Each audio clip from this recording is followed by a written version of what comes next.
I said before that I was going to take a break from content creation, especially on like YouTube and social media platforms when it comes to content of substance, which I have. I've been gone for about 5 weeks of actual deep, meaningful content. I expect to be gone further. I just thought I'd really touch on a couple of topics, really. I have been still creating on TikTok with my physical media through like video games and movies, which I like to show that collection. So that's different. I did do a short video the other day, and like it was explaining like a chapter I'd wrote early in the morning for an upcoming book that I may or may not release. I haven't even decided myself, so there's no guarantees. I just thought, to be honest, I'm home now, and I think, to be honest, I'd rather do the video service by making it a bit more professional.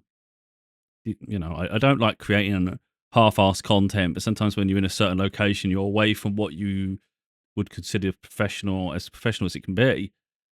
What can you do, So I was sort of like limited by circumstance. So just to provide a little slight update on that, I had 2.5 weeks, nearly 3 weeks with my daughter in the summer holidays. I then returned her to my hometown, which is where my mum is.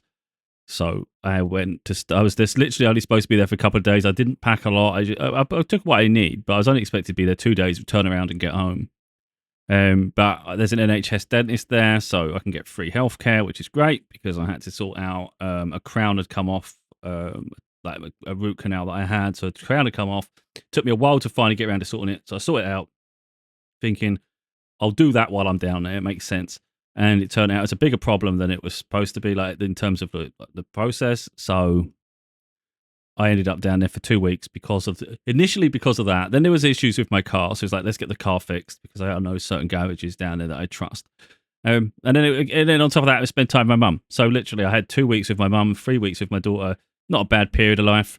When I talk about it a lot, I'm incredibly isolated at home. It can get lonely, but I like my company. And to be honest, most people drive me nuts nowadays. To be totally honest, I don't put up with crap.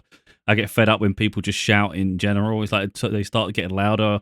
When it comes to like arguments and conversations, I just think there's no need for that. You don't have to elevate your voice to get your message across, even if you feel really proud, like you really want to really pronounce something. It's like you can just talk in general, though, can't you? You don't, So people drive me nuts in general lately, which is kind of where I was going with this topic in the first place.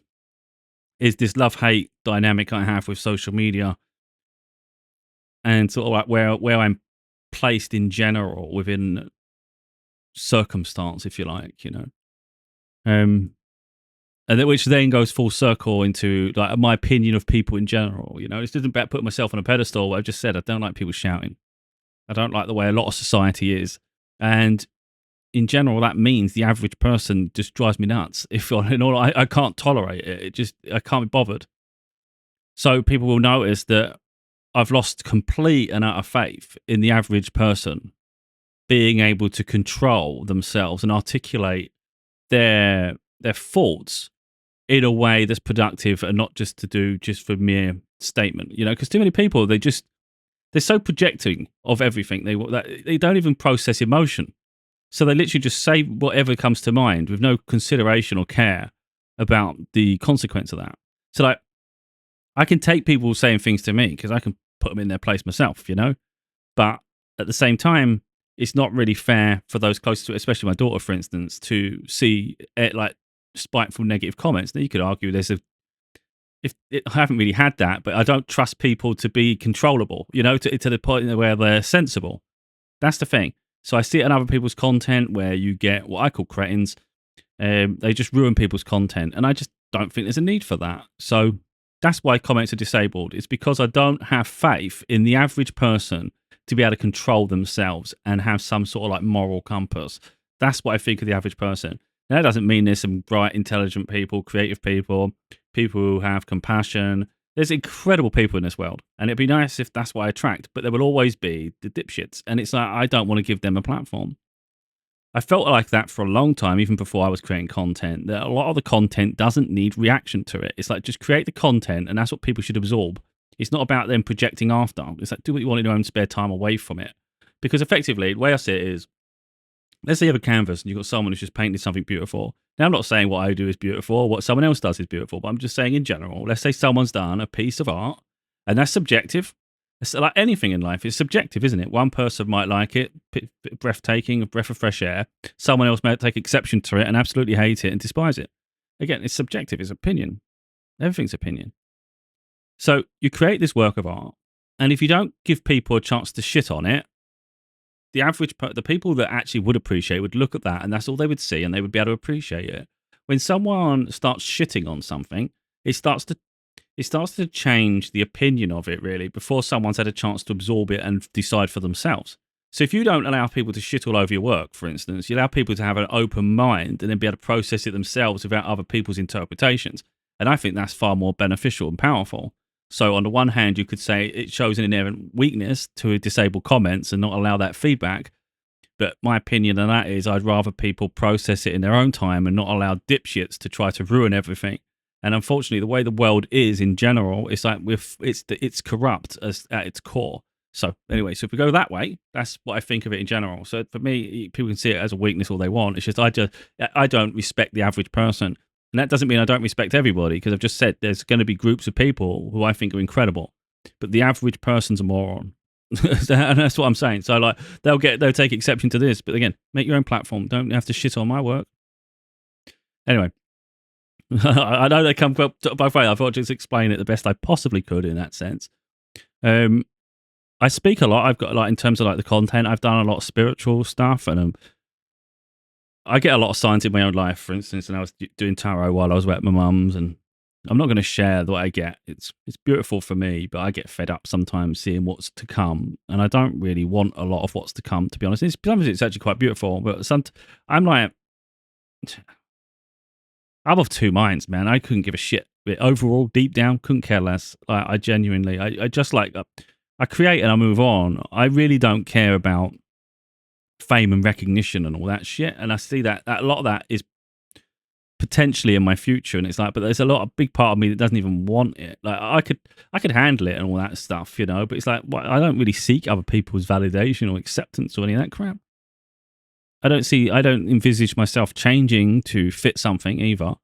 So I'm not prepared to sacrifice like huge parts of me to gain when I don't really care for that, if that makes sense. Like, I just don't give a shit.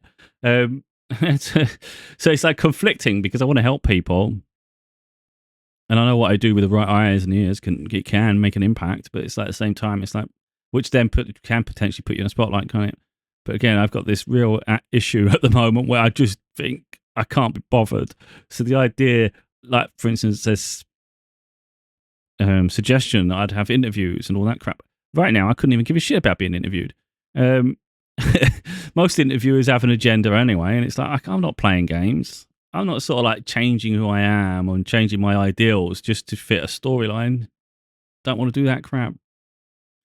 Anyway, on top of that, I've been seeing a few films, and I've been, especially like within romance, and there seems to be, which I'm enjoying to a sense, is that there's a spiritual undertone to things lately that I'm noticing. And I'm not saying that I've influenced that, because I don't think I have at all. I don't think I've even had the eyes on my work. But I recognise it's like an overlap in the sense that if that didn't exist, what I would say, the things I've got to talk about and the things I share, especially in my books, I think it can have a huge impact on people.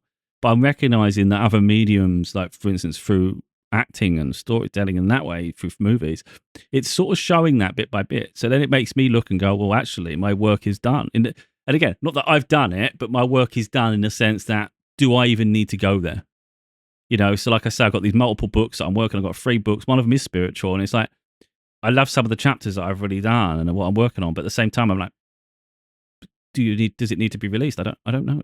It might not get released. I genuinely couldn't give a shit. Like, do you know what I mean? Like, I know it could help the right audience, but at the same time, there's a big part of me that I just don't care enough about it all anymore. Like, I've done enough. It's like, I'm good with what I've done. You know what I mean? When you think about legacy and you think what you've done, it's like, I'm happy. I've done what I want. It's like everything else is a bonus. And it's like, yeah, I don't know. I just think when you look at life and you look at what you've accomplished, it's like, what's missing? When I think about like what I've done, it's missing an audience, and to some degree success from that, like from the fact that it could help people, but also, of course, if you're talking financially, it could help improve and change my life, and that would be beneficial. But I would argue that's all that's really missing. That's all that's missing. The work's there. And it's like, and when you think about like the consequence of all that is fame, isn't it? And it's like, I don't give a shit about fame though. It's like, I don't give a crap. I don't care. I I create because I've got something to say and I feel strongly about it. But it's like overall though, I don't care about the attention of it. So I honestly, I'm conflicted in my mind. A lot of signs I get is that I'm a contradiction to myself, and it's like I am. I'm literally a walking contradiction. So if anyone ever said to me that what you say contradicts something else you said, and it's like, yeah, it always will, because I'm always at conflict with myself. There's always a side to me that you see that like you create, and what you create can have an impact on people, and because it could have an impact on people. It could put you in the spotlight. So then people might think naturally you want the spotlight. It's like, I don't fear the spotlight, but it's like I don't crave any of that shit. I don't need validation of people, and I don't need people's projections onto me, and I don't need people thinking, I expect you to be this way because this is how I imagined you. It's like, I couldn't give a shit how you imagine me. It's like, I don't care, So there's a contradiction in it. There's a contradiction in everything. It's like crazy. So this chapter I wrote like 3:30 in the morning, like I said in a previous video, that was a bit less professional. It's called Nostalgia, and it was like really come across because I've been thinking about it a lot. Like I collect physical media, like my DVDs, my Blu-rays. I also have like other forms of music, vinyl, cassette, CD, even like iPod. And I also have VHS tapes, and there comes this nostalgic feeling towards the 90s and 80s. And I'm sure previous generations are nostalgic to their generation as well, So I don't think it's specific to that. But I think that period was pinnacle because of how transitional it was and innovative. It was like the precipice of technological advancements. Everything was swift. There was so much technology. So, like for instance, like VHS, I don't know when it was invented. I'm sure the 70s or the 60s, but I guess 70s. I don't really. I'm not sure. But because of it was at its peak, like when I was born in the early 80s. So by the time the 90s come, VHS was still a thing, but then we started to get DVDs towards the latter half of the 90s, which then bred Blu-ray, and we also had digital content you could purchase. Then, of course, we evolved into streaming. But it was at the end of the VHS era when everything else just started to come. So you had all this beautiful innovation. And we expect things like, for instance, I guess, an early, I don't want to say trendsetter, but there's many of us really that we're technological geeks, I guess. So you envisage needing this and you need that. So before Netflix, for instance, that's what we was pining for. There was like the desire to have digital content that we can access seamlessly, don't have to keep messing around with discs and things like that. And now I actually miss that, so now I'm acquiring them. But there's this feeling of that. And then you had companies like Apple sell digital versions of movies, so you could own them that way. Even though if you had the disc and you knew how to do it, you could create a digital copy of your physical copy, even though legally grey area or dodgy, I guess. But some of us, we did what we felt we wanted to do that the companies weren't doing for us. It's a lot of money for just the digital content when you can have physical as permanent backup. Which then made it so you could like create your own little digital library, really, plus your physical library. And then the things like Netflix come along and they offer it in a bit more seamlessly, so you don't actually have to have all this storage capacity. So it seems better. And then they start layering it with advertisements, and then they say you can't content share, in terms of your account sharing, which is a bit of an issue because if I've got a DVD, and this is what people did back in the day with VHS tapes and DVDs, is you would share them. Can I borrow your film? Yeah, you can borrow that. Just bring it back on at the end of the weekend or the week on Saturday, whenever you see them next. You'd share it, but you can't share Netflix anymore. They don't let you do it. So they actually are creating this sort of controlled environment, really. That really, when you go far enough back, it wasn't controlled like that. There was freedom. In the same way, video games, for instance, if you've got a physical disc, this is a problem because some accounts get banned online. If you had a physical disc, it wouldn't matter because you can make a new account and play the disc. But if your game's attached to it through a digital content, you'd lose access to it. It's all these things where the rights holder or the creators are holding on to their IPs and things. But anyway, that's that. But then if you digress enough, we start going towards social media. And I have a huge problem with social media in general because but the majority, well, let's not say everybody, but a lot of people, they're fame hungry. They're looking for validation, credibility, money. They just sell their souls, effectively. A lot of people on social media, they're copycats, they mimic. There's no originality or authenticity. I hate that. But then there's a beautiful side to social media where people do come together, you create community, you learn, you evolve, you teach others. And then there's, of course, there's content where it makes you laugh. So there's originality. So it's like, it's again, that's a contradiction of itself, isn't it? Social media. On the one side, you've got this corrupt society. On this other side, you've got this thriving, evolving place where people just learn and coexist, and it's beautiful. But unfortunately, when the worlds collide, you end up with this mess, and that's what keeps happening. And then you see the platform holders, they sort of like dictate and dominate who gets attention, and it's usually the cretins, and it's that people that work hard end up getting nowhere unless you're prepared to conform. Anyway, I know it's been quite long-winded, and I'm just getting it off my chest, really, what I've got to say. So I'm going to read a little bit from the nostalgia chapter, and that really is going to encompass a lot of what I've just said anyway. So I was talking off the top of my head, the same way I write. So I'll try and share just a little bit. But like I say, I don't even know if this is going to see the light of day. I haven't even... For 1 minute, I want to, and then I want to commit to it. And then in another breath, I don't want to lose so much time to it, and I want to take a break. And I think if you're gonna self-therapize, I think that it comes from two things. One is there's been a lack of progress in the books that I've already released. Like, I think they should be selling well. I think there should be a lot more growth within that. I think they should financially, it should have helped change my life. So there's a resentment there. That's really what a deep one is, in all honesty. And then I think on the other side of that is legacy. It's like, if I think about what I've done, I think I've done enough for a lifetime, to be totally honest. I've shared enough of my journey. 2 books there are personal, are trauma, overcoming trauma, share my journey there. One's a spiritual book, and the other a personal growth and development book. So I think in terms of like me sharing my story, I think I've done enough. Like, these other books will help a lot. That will add layers, but I don't know. Is it worth the sacrifice? Because I thought each of these books, as they were going to be released, I thought they were going to be hugely successful because I felt they deserved to be. And none of them have really reached the levels that I felt they should.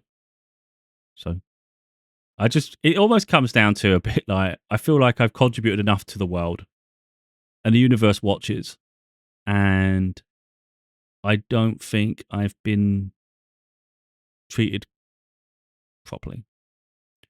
So I get petulant, but then when I do enough, like get petulant enough, I just think, I can't bother anymore, and I keep stopping now, because there's not a desire like there was before. There's a desire all the time, because that's why I write the chapters. But there's not a burning desire like before, when I was really, really focused, because I was really excited to do it, and it was like this real ambition. But then, what's the ambition anymore? I don't know. I don't know anymore. But anyway, I don't want to deviate there too far. So we've got this nostalgia chapter, and I just read a little bit. In previous books, I wrote about my issues with social media, including a lack of privacy, attention seeking, and a tendency to compare oneself to others, which isn't healthy, especially as the metrics compared are rarely genuine. Many people posture as perfect, hiding their identities, flaws, and insecurities behind fake personas and filters, furthering the divide between reality and their idealized selves. I have a continual love-hate feeling towards social media, stemming from its infancy to the present day. And the further I delve into that feeling, I recognize that it goes beyond one area into mainstream media and technology. I did go here about technology because I just said that anyway.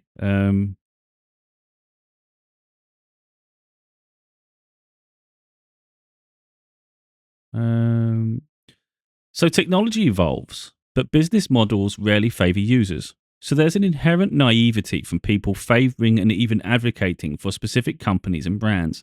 The sad reality is that within business, most, if not all, companies favor money over anything else, which, although one would recognize makes sense considering it's kind of the point in creating something to a degree, but so many miss great opportunities because they're blinded by money, ignoring customers' needs and desires.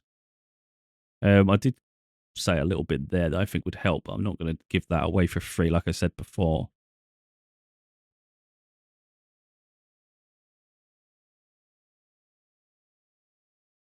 Technology evolves and businesses change with new emerging brands and opportunities, so it's important to understand society and our options alter. But that doesn't necessarily mean new is better than old. As time goes on, I find myself reminiscing, and I've noticed many others have too. It's not a meaningless attention to previous technologies and media, but a more intimate connection to things we enjoy, without losing access behind ever increasing paywalls and ever eroding user agreements, eroding privacy rights, and changing content. Um, I'm becoming increasingly disenchanted with digital content, so I considered stopping the publication of digital copies of my books. Still, I prefer to give people choices rather than force my preferences onto them. It's only fair for us to have options. But some of us choose to embrace previous technologies and a simple way of life. Switching from talking about social media to discussing technology and business may seem off topic, but it's all intertwined with so many overlapping conflicts. As stated at the beginning, there were periods where evolution was needed, but having experienced the changes, a more basic existence can be appreciated more than perhaps it was in the past. I just want to speed through. So, whilst change can be good and evolution is often embraced, it doesn't always favour the user. Sometimes we lose the battle with limited choice, but have no choice but to concede defeat. Still, other times we can take back control of our lives, recognizing that, although perhaps taboo to most, embracing the simplicity of the past brings peace and assurance. Um, right. Considering my issue with the evolution of technologies, it may seem obvious that I have contrasting views on social media. There are positives and negatives, and my love hate relationship with it gives me contrasting views that continually evolve. Sometimes I desire to delete everything and live a life of simplicity, much like being back in the 90s, which I feel was the best period, where innovation continually upgraded, but technologies and trends coexisted, providing choice and freedom. In contrast, nowadays, we're often limited by the present with not many alternative options. Social media fails to evolve beyond people seeking to be recognized, remembered, and even benefit financially. It's a place where morals die and people seek to exploit and gain at others' expense. Of course, that's one side and the side I despise. But there's also an informative, inspiring, and wonderful side to social media, where we can educate, learn, and even laugh, share memories, and embrace various cultures. So much positive change can be gained from engaging with others through social media. It connects us in ways like no other. For the most part, everyone has equal opportunity, which is fair and balanced. However, I did say for most part, because platforms sometimes prioritize specific creators, opting to promote them whilst also struggle to gain traction as their content is suppressed. Effectively, everyone's at the mercy of the platform providers, their algorithms, policies, and business practices. Um, we don't need people to see and know what we're doing at all times. That doesn't mean we can't or shouldn't. Um, I'm going to change that to share because I didn't add it. Right. We don't need people to see and know what we're doing at all times. That doesn't mean we can't or shouldn't share. But there's something enjoyable about privacy, enjoying our own company and entertaining ourselves because we want to, not because we want people to agree or feel part of the process. Um, I deleted everyone from my friend list on every video game service. So when playing online, I only play with random people. I got fed up seeing everything others were doing, like a window into their lives from every game being played. I deleted social media profiles as I began to avoid specific platforms. Hopefully, one day I'll delete everything to embrace a simpler life away from the glare of others, enjoying my own company, existing in my presence without the influence of others on my life, or continually watching my every move. I say hopefully, because I desire freedom, not conformity. I often have something to say and share which I hope helps people, or something of interest to show others. After all, social media is all about connecting people. I can't help but love and hate it in equal measure. Yeah, anyway, so I go slightly off topic there at the end of this. I've got to go and fix. Um, but yeah, I mean, you can see that there. I absolutely hate social media with an absolute passion. But then there's parts of it I consider beautiful. And it's like, that's really the bane of my contention. It does my head in. And there's the contradiction in itself. It's like, more than anything, I would rather just evolve on my own in peace, learn my lessons, focus on my own growth, and just live a simple life, you know? That's what I want. More than anything, that's what I want. But I have a responsibility to share what I learn to help other people, you know? So it's like a heavy heart sometimes. Like a lot of it started from the fact that the ones that are closest to me, I noticed weren't as mentally strong and resilient. And it weren't like me just putting someone down like that. It's just, it was an awareness. And I just thought, okay, you don't really have positive role models. And I seem to overcome an awful lot that a lot of people can't handle. So I thought I might just start trying to show how I see things, how I process it, and how I overcome that circumstance so it doesn't weigh me down in the same way it weighs you down, you know? That's literally how all my work started to come to be. And that's why I still take it serious today, because when I read the chapter, I'm like, that's a great chapter. Then I read another chapter, I'm like, that's a great chapter. And by the time I finish a book, I'm like, that was a great book, you know? But I can't force people to read them, but they're there all the same. So there's a big part of me that can't wait for the day where maybe people don't need to be helped anymore. People are strong on their own. It's like, that'd be nice. That'd be nice. But for now, I just feel there's certain things that maybe I can say that'll open people's minds, because I see so much hate on social media. I kid you not. And sometimes I feel like involving myself, but it just ends up a shitstorm, because too many people, they're closed-minded. They won't have a healthy debate, you know? Because it's not about like just painting this as that. But sometimes, like, for instance, I see a lot of women absolutely hating men. But that doesn't mean all women hate men, you know. There's women that do seek a healthy relationship. There's some women that are in incredibly healthy relationships, because it takes both parties. But it's accountability. So like a woman might make a content saying how bad men are, hate men, and then someone will comment and they go, well, I'm not saying all women, am I? But it's like, you just literally said. So there's this real manipulative aspect to it. And it's like, once you start going down that path, it's quite negative. But then again, the same can be said the other side, you know? There's a lot of men that don't like women. And it's like, there's no need for this hate of genders. And there's no need these hates of cultures or religions. So I draw attention onto that. But then it makes me look like the arsehole, because, of course, me talking on it, I have to shine a light on it. And then when I shine a light on it, it looks like I've got a bias and I'm a bigot or something. It's like, I actually am not. I'm actually very, very balanced. And I can see things from both angles. But unless other people are prepared to have some sort of accountability and open their mind, you can't have a healthy conversational debate. And it's like, what is this world becoming? It's just ridiculous. It really is. If people could just look at what the best life could be, like in terms of like the planet, you was to be born in a planet. Let's just say you was being born. What would be the best environment you could be born into? And it's inclusiveness. It's where it's diverse and people just they blend together because they accept each other. You're not trying to control each other or tell people to live this way because that's where I'm comfortable. That life is that's a suppressive life. That's a suppressive world. But when you think of a beautiful world as one of diversity and culture, at least that's what I think. So it stands to reason then that we're inclusive of each other, doesn't it not? And that's where the problem is, isn't it? Too many people are closed-minded. How do you open their mind?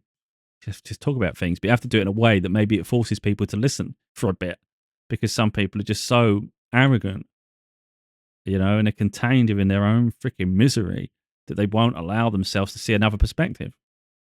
So it's easy to start saying, oh, this demographic or these people, or they're this and they're that, and everybody's the same like that. And it's like, and as soon as you've got a different perspective on it, they go, yeah, well, that's a fake example, or they're just pretending, you know, they'll only do the same thing. Again, I say a lot, where you meet people, if you find yourself repeating patterns, but you meet people in all the same places, it's like, mate, you're going to have to go somewhere else, aren't you? Clearly, you may very well be part of the problem here. So, you know, I'm not going to go any further with this. I don't even know if I'm going to create much more content. It's just, I did that video the other day. Might have even been yesterday. I really can't remember when I did it. Maybe 2 days ago. It was on my phone. It wasn't very good quality, and it annoyed me because I thought it's a good video. I was actually really happy with the video. I just weren't happy with the quality of the content. It's like, oh, crying out loud. And I just thought to myself, there's no point recording it twice because you're never going to do it. It's like if you record something, you're never going to, I'm not going to say it's impossible to do it as good, but it's unlikely it's going to be as good as the first time. So is it worth even trying to even step on it because you've already done the content, you know? But I just thought, yeah, I need to address that. I've probably missed something.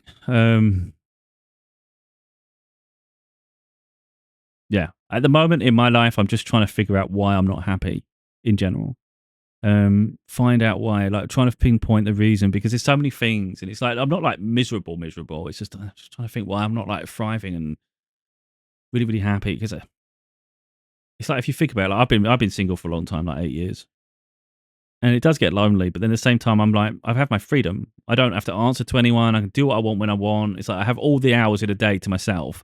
So I'm not like preoccupied with anybody else is trying to distract me with this, but being part of something that, you know, like a beautiful relationship. See, I've talked about that before, like just said there, like you could easily say all women are bad because your experience with women is bad. And it's like, I know some women are evil, but then some men are evil. But I don't genuinely think all women are evil.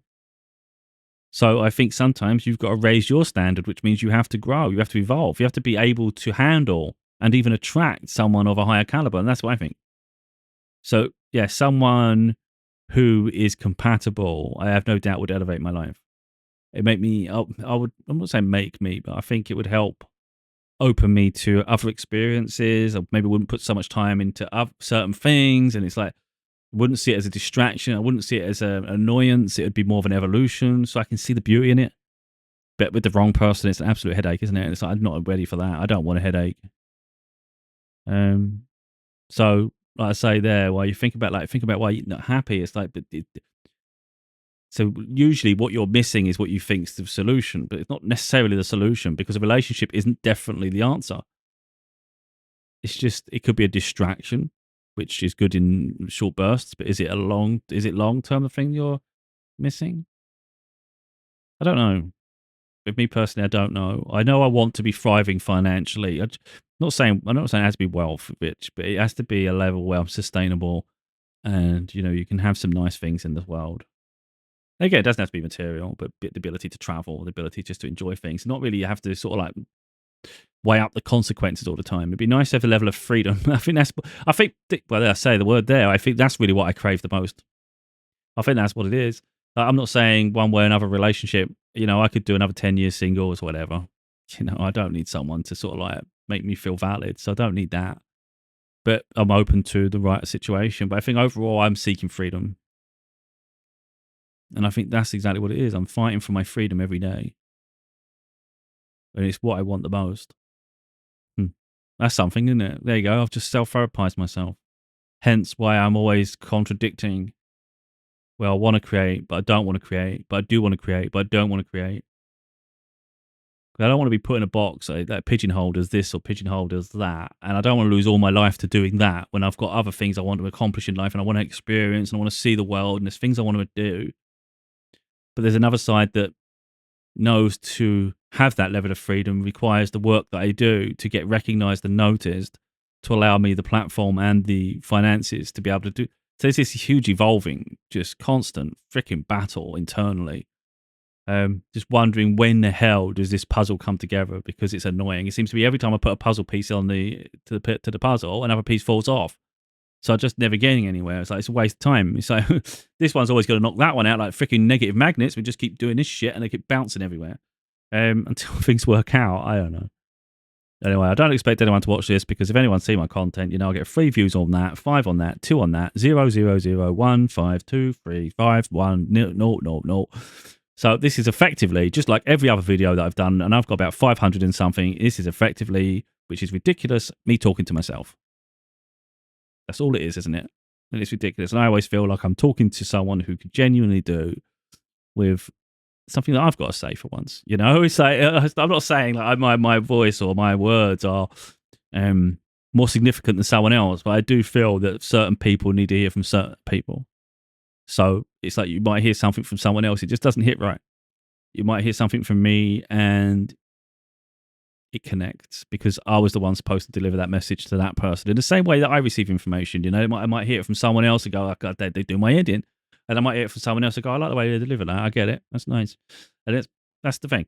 So hopefully, the right audience will finally get to hear what I got to say, and it helps them in some way. There's a lot of rambling in between, but then, to be honest, I feel that way a lot. But if I see a content creator that I actually like it to keep going. I don't want it to end because after that ends, I've got to go and listen to an idiot or some other crap. But like if I'm talking about gaming, for instance, there might be like a game content creator that I enjoy watching, and it's like it's entertained me the whole way through. Even if they thought they were rambling or they thought he was deviating, it's like, that's good. And then when it comes off, I've got to go and find another. Like if I want to watch similar content, I have to go and watch someone else who's maybe over dramatic and they're pain in the ass. It's like this isn't the same. But what options have you got? There's only so much content you can freaking listen to. So I do feel I have a unique voice, but whether it's wasted or not, I don't know. Anyway, that's like we keep going on here because I can't talker, but there's a chance I go missing again because unless I've got something to say, because I'll get fed up repeating. I'll get fed up repeating, but also having to keep fighting the world's battles. I've done enough content on Trump. He drives me nuts. I'm not doing a channel dedicated to that idiot. I'm just waiting for his period of being in control to end. To give him his 4 years and then he can go and piss off and he can be held accountable for all the shit he's done and everybody else that followed him and mandated all these policies and shit and they tried to corrupt the American governance. Is that hold those people accountable and then hopefully people will be able to freely travel in and out of America without all these stupid policies that Trump's done.